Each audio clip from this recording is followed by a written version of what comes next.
Good morning बच्चों। तो हम आज लेक्चर 2 पढ़ाने जा रहे हैं, मतलब लेक्चर 2 आ गया है प्रोसेस का। चलिए आप इसमें क्या क्या पढ़ेंगे थोड़ा उसके बारे में जानते हैं। जैसे कि लेक्चर 1 में हमने डिस्कस किया था फोटोसिंथेसिस के रिगार्डिंग, जो भी पढ़ने को था अपन ने पढ़ा था। जस्ट लाइक रॉ मटेरियल्स क्या होते हैं, फोटोसिंथेसिस क्या होता है, उसका मेन इवेंट्स क्या होता है, वो कहाँ पे होता है, ऑटोट्रॉप्स क्या होते हैं, हेटरोट्रॉप क्या होते हैं, ये सब बेसिकली हो गया था। अब एक छोटा सा पार्ट रह गया था स्टोमाटा। ये जो है ये स्टोमाटा का डायग्राम है रफली जो आप देख रहे हैं। ये जो आपको जो बीन शेप का जो दिखाई दे रहा है इसे कहते हैं गार्ड सेल। इसे क्या कहते हैं? गार्ड सेल इसे कहा जाता है। और ये जो बीच में चैम्बर दिखाई पड़ता है इसे कहा जाता है स्टोमाटल चैम्बर। क्या कहते हैं इसे? इसे कहते हैं बच्चों स्टोमाटल चैम्बर। और इस गार्ड सेल के अंदर या आप कह सकते हैं स्टोमाटा के अंदर क्या होता है? क्लोरोप्लास्ट होते हैं। क्या होता है? क्लोरोप्लास्ट होता है। अब ये जो स्टोमाटा चैम्बर है ये क्या करता है? O2 को बाहर निकालने में और CO2 को अंदर ले जाने में हेल्प करता है। मतलब एज अ मेन गेट काम करता है, बैरियर काम करता है, जो बोलना है बोल दीजिए गैसेस एक्सचेंज के लिए। तो स्टोमाटा का ये रफली सा डायग्राम हो गया। स्टोमाटा में क्या देखने को मिला? ये गार्ड सेल हो गया, स्टोमाटा के बीच में एक स्टोमाटा चैम्बर हो गया और उसमें क्लोरोप्लास्ट प्रेजेंट है। सेकेंड हमारा जो डायग्राम होगा, हमारा डायग्राम होगा स्ट्रक्चर ऑफ क्लोरोप्लास्ट या डायग्राम ऑफ क्लोरोप्लास्ट। ये एक डबल लेयर मेम्ब्रेन होता है, जैसे कि ये हमारा आउटर मेम्ब्रेन हो गया, ये इनर मेम्ब्रेन हो गया। और जब ये और आप अंदर में जाइएगा तो आपको एक फ्लूइड मिलेगा। ये फ्लूइड इसे कहते हैं स्ट्रोमा। इसे हम क्या कहते हैं? इसे कहते हैं स्ट्रोमा। अब ध्यान देने लायक है, ये जो कॉइल लाइक जो स्ट्रक्चर होता है जो दिया गया है, ये जो कॉइल लाइक स्ट्रक्चर जो दिया गया है स्ट्रोमा के अंदर, ये कॉइल लाइक स्ट्रक्चर जो दिया गया है स्ट्रोमा के अंदर, इसे कहा जाता है थैलाकॉइड। इसे क्या कहते हैं? इसे कहते हैं थैलाकॉइड। और ग्रुप ऑफ थैलाकॉइड को कहा जाता है ग्रेनम। क्या कहते हैं? ग्रेनम, या इसी का प्लूरल फॉर्म होता है ग्रीना। क्या कहता है? ग्रेना कहलाता है। ग्रेना या ग्रेनम क्या है? ग्रुप ऑफ थैलाकॉइड्स है, या इसे कह सकते हैं स्टेक्स ऑफ थैलाकॉइड्स। मतलब एक के ऊपर एक जैसे प्रतीत हो रहा है ना, तो यही आपका स्टोमाटा है, यही आपका क्लोरोप्लास्ट है, जो पिछले लेक्चर में रह गया था तो आज वो समझा दिया गया। चलो स्टोमाटा होता क्या? पहले भी हम डिस्कस कर चुके हैं कि स्टोमाटा जो है ना टैनी पोल्स होते हैं जो लीफ के सरफेस पे होते हैं। इसका फंक्शन क्या होता है? पहला फंक्शन तो आप लोग को यहाँ से क्लियर होना चाहिए कि जो भी स्टोमाटा चैम्बर होता है उसके थ्रू O2 बाहर आएगा और CO2 अंदर जाएगा। डेट मीन्स कर क्या रहा है? गैस का आदान प्रदान। That means it helps in gases exchange of, मतलब gases exchange of O2 and CO2। Simple, gases exchange किसका? O2 एंड CO2 का। दूसरा बात, जब प्लांट वाटर रिमूव करती है as the form of water vapour, then ये उस टाइम हेल्प करता है, help in water removing during transpiration in the form of water vapour. तो स्टोमाटा का दो फंक्शन है, इसमें कोई दिक्कत नहीं है। आगे बढ़े, बिल्कुल आगे बढ़ते हैं। चलिए आगे बढ़ते हैं आगे बढ़ते हैं, क्या बढ़ते हैं? आगे बढ़ते हैं।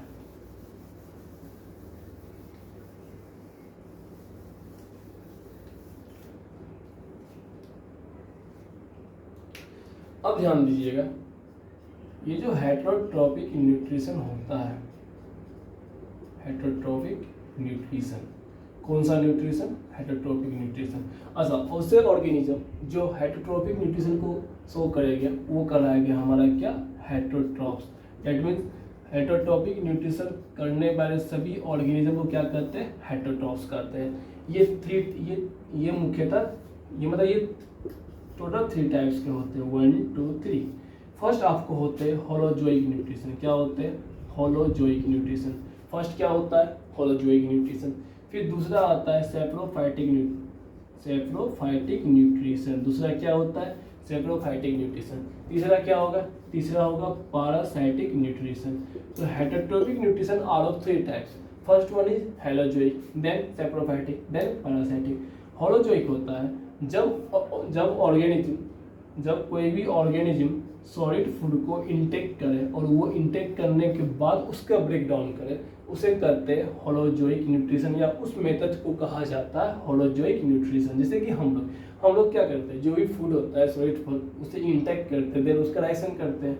तो जैसे कि एग्जांपल में आप लोग कह सकते हो ह्यूमन, या जो भी एनिमल्स वगैरह होता है, ये क्या करते हैं, सॉलिड फूड को इंटेक करके देन उसे सॉलिड फूड को इंटेक करके उसे डाइजेशन करते हैं।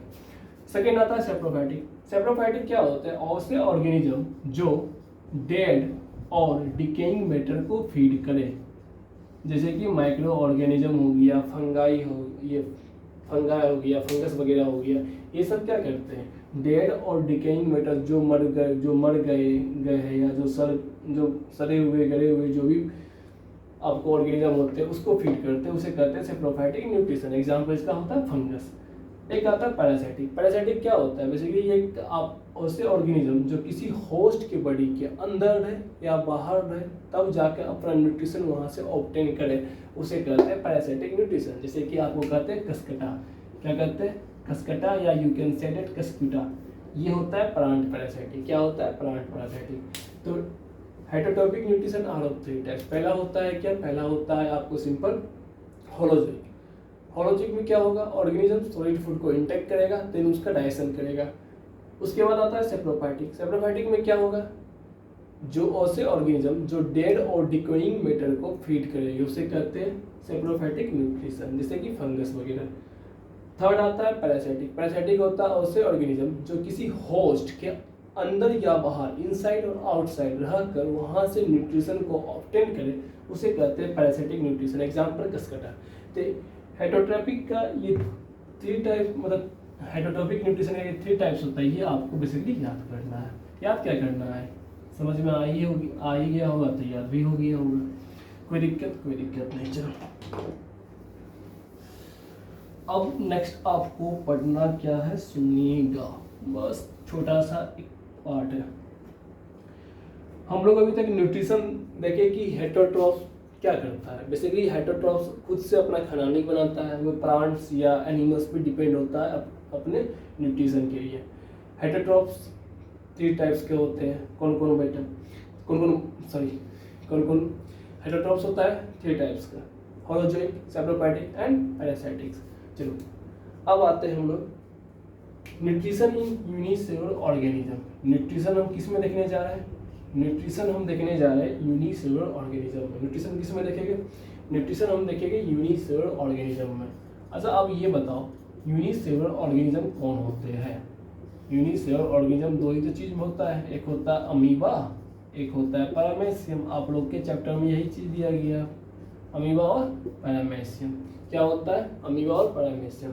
आपको इन दोनों में न्यूट्रिशन किस तरह से होता है आपको ये देखना है।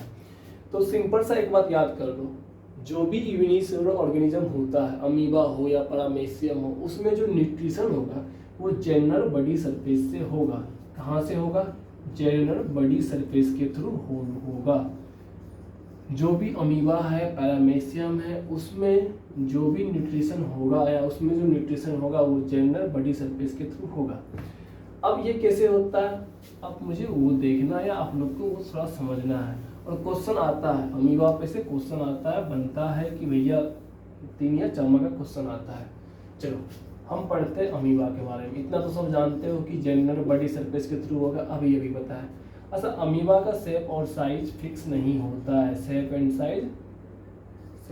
साइज फिक्स नहीं होता है अमीबा का, ये चेंजेबल होता है, चेंज होते रहता है। ये पाया कहाँ जाता है, ये पॉन्ड वाटर में या रिवर वाटर में पाया जाता है। कहाँ पाया जाता है, पॉन्ड वाटर या रिवर वाटर में। कोई दिक्कत नहीं। ये हो गया अमीबा। क्या हो गया अमीबा, ये हो गया क्या, न्यूक्लियस। ये क्या हो गया, न्यूक्लियस हो गया। अब सुनना ध्यान से, ये क्या है, फूड पार्टिकल्स है। अब अमीबा क्या करेगा, आराम से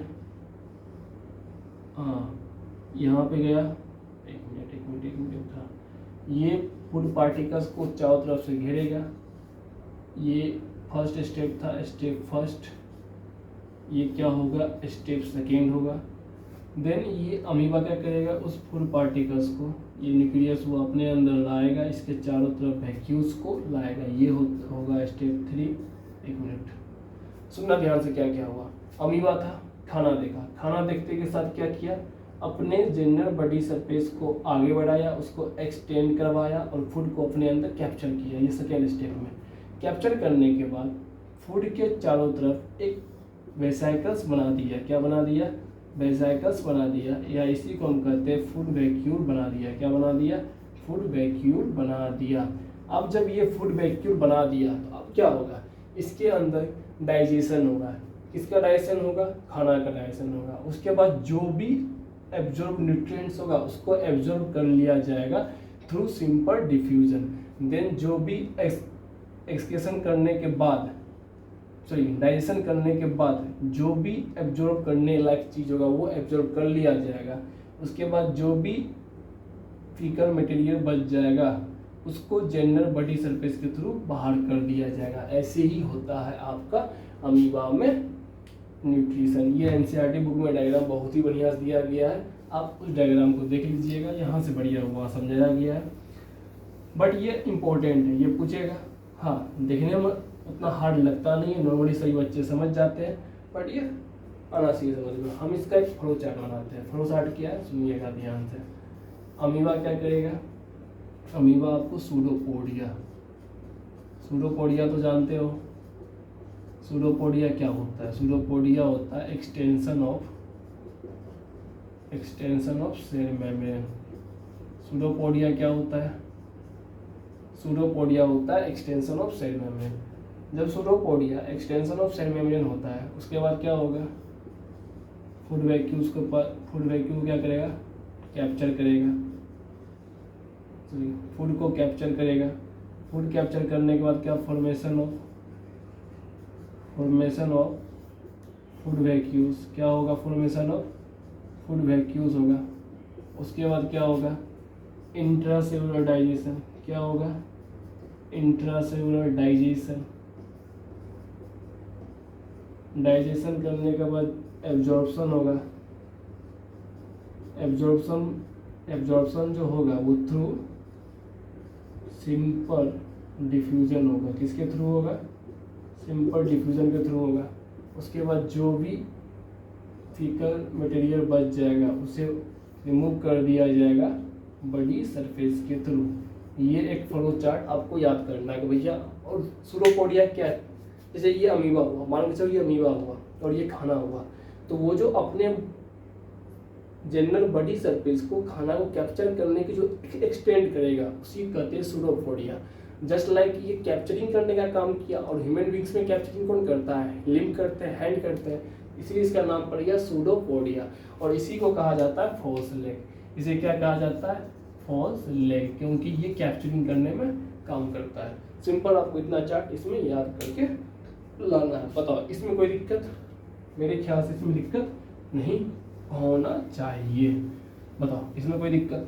बस आज का वीडियो इतना ही था। लेक्चर 2 आपका छोटा सा, ये स्टोमाटा क्या हुआ वो समझ लिए, क्लोरोप्लास्ट क्या हुआ वो समझ लिए, देन न्यूट्रिशन इन अमीबा समझ लिए।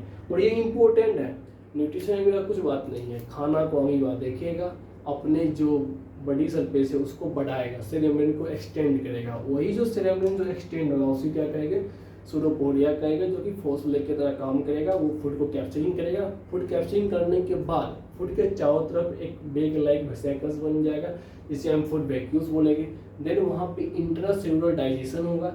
उसके बाद जो भी एब्जॉर्ब करने लायक होगा उसे एब्जॉर्ब कर लिया जाएगा। उसके बाद जो भी फीकस मटेरियल बच जाएगा उसे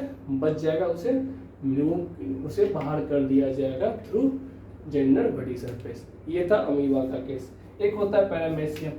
पैरामेसियम सिंपल ऐसे समझ लो, ये क्या, सॉरी ये नहीं बना पैरामेसियम, हाँ ये पैरामेसियम।